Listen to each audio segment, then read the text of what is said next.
په کم حالاتو کې د زړې مؤسسې چې کم مقابل مالی دی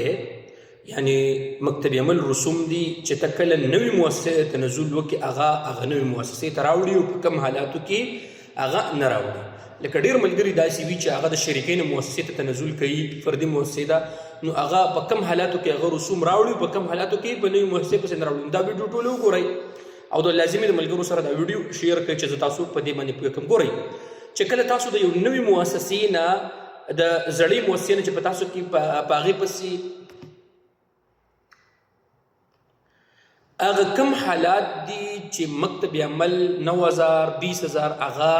د زړې مؤسسې نه نوې مؤسسې ته راوړي په کم حالاتو کې زه تاسو په دې ویډیو کې په پوره تفصیل سره پوهیوم ځان پې پوه کړئ ویډیو لازمي د ملګرو سره به شیر کوئ او ویډیو لایک کوئ اکاونټ سره فالو کوئ ګورئ داسې کله چې ته په یو زړه مؤسسه کې او د زړې کمپنۍ شریکي مؤسسې نه ته راوړې نوې مؤسسې ته په تا پسې اقامت ستا د 2-3 کالونه ختموي نو په تا پسې چې کوم مکتب عمل دی دا په نوې مؤسسې پسې راوړي که نه راوړي د هغې دپاره 2 حالات دي چې کله ستا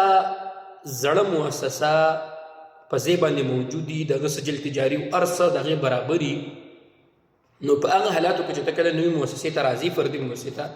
نو هغه ستا کم زاړه چې کم رسوم دي رسوم متأخره چې کم دي کم زاړه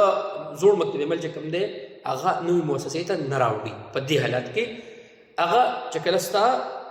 زړه مؤسسه په ځای باندې موجود دي سجل تجاري ورسې موجود دي چې کله